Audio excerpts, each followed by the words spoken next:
All right, greetings, educators. This is Chapter 9. This is Part 3 of the four-part series.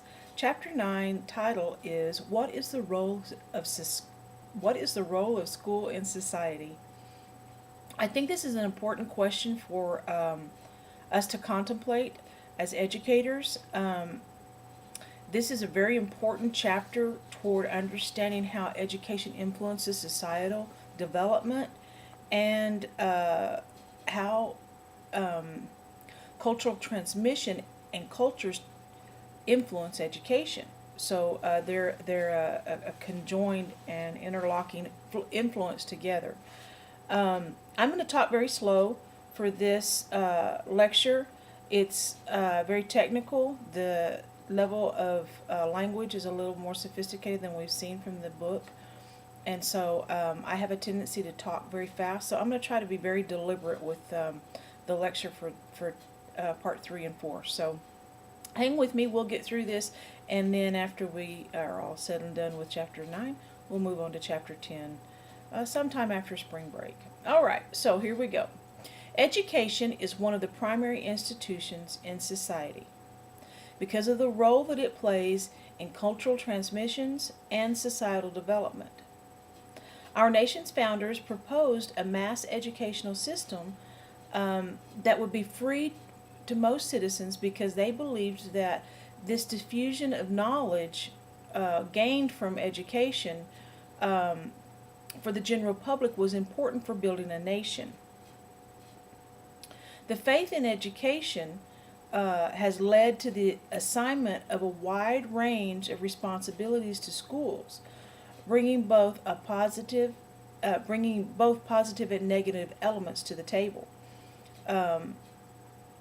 It has been well documented that schools are increasingly assigned responsibility or irresponsibility of enduring societal problems. Rather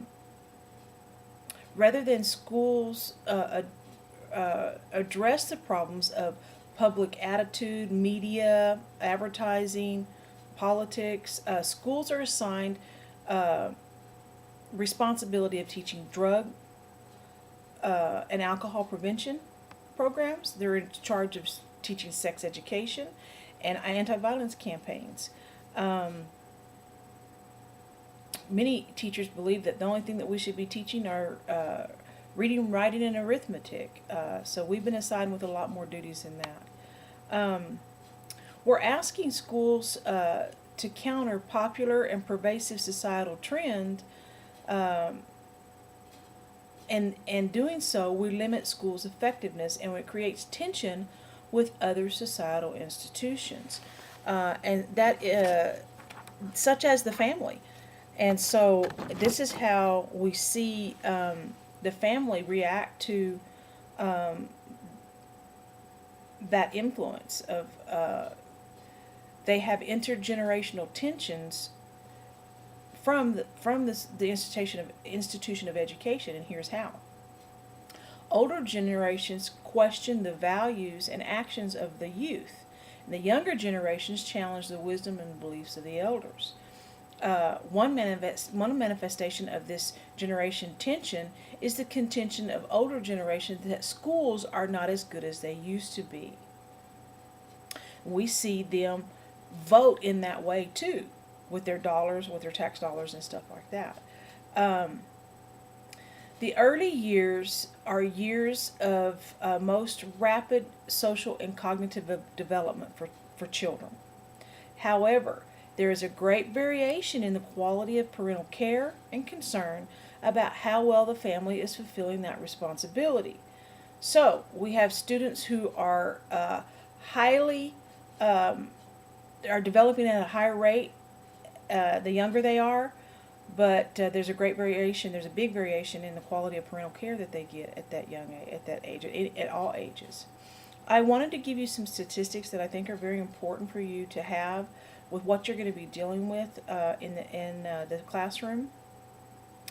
There's a report, and your book talks about this a little bit, that 1 in 7 children is sexually abused, and many poor children at 3 years old are 9 months behind in development in comparison to students from children at a different socio or upper level socioeconomic status.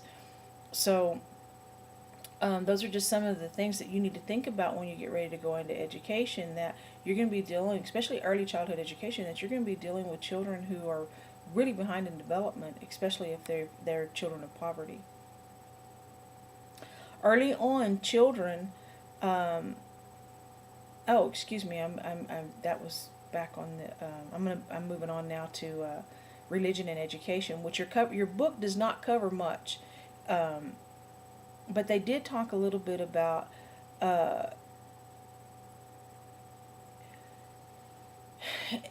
early on education was perceived that public schools should further Protestant values and beliefs. So Catholics created their own schools, and we still see a lot of parochial schools, Catholic parochial schools across the nation.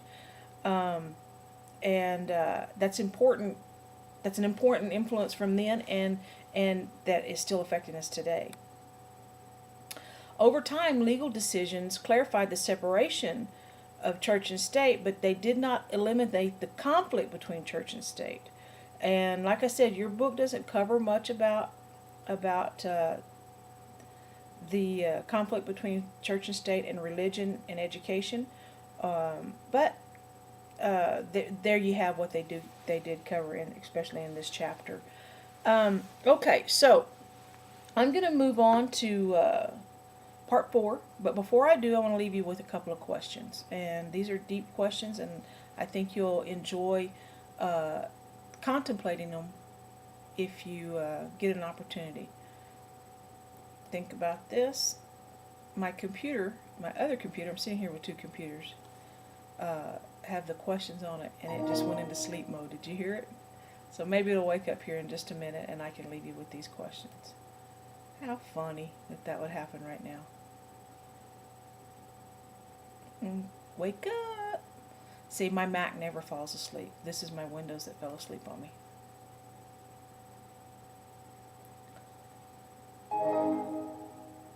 Okay, it's waking up now.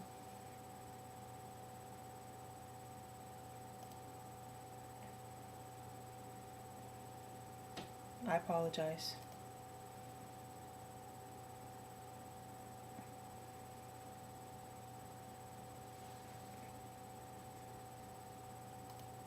Okay, so here's the questions. What were the influences that led you to consider teaching as a career? And what do you think is needed in order to address teacher shortages? So when we get to lecture 4, we're going to begin to talk about sociological perspectives, and